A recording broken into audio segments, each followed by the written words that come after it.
Ah, ito na po yung Ambassador Bridge. Nakapunta kami dyan na hindi sinasadya. Wala kaming Canadian passport.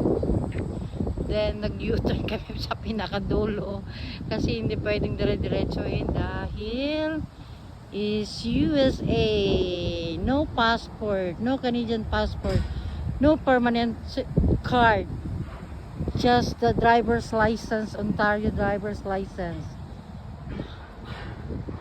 Yun. Kinabahan ako masyado kasi wala talaga, hindi prepared. Mabuti nga yung custom officer ang bait, hindi kami chinards. What a nice experience.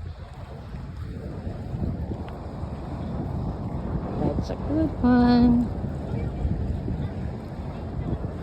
Wow. That's the one. There we go. Yep. Ambassador Bridge between Victor and Detroit. And ito yung mga kasamahan ko. Shock pa rin sila. Hindi makapaniwalang nakapunta kami sa USA na walang Canadian passport, walang permanent resident card.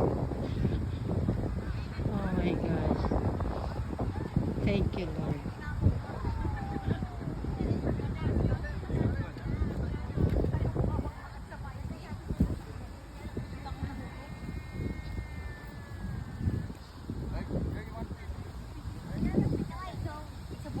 Say hi everyone. Hi. Hi. Hi. Hi. Hello. Hi girls. Hi. Oy, tinan mo, naka-relax na sila after ng ng mahabang tulay. On the way to Detroit. And nag-U-turn sa kalagitnaan ng tulay. Oh my gosh. Huli ng custom. Oh, mabait yung custom officer.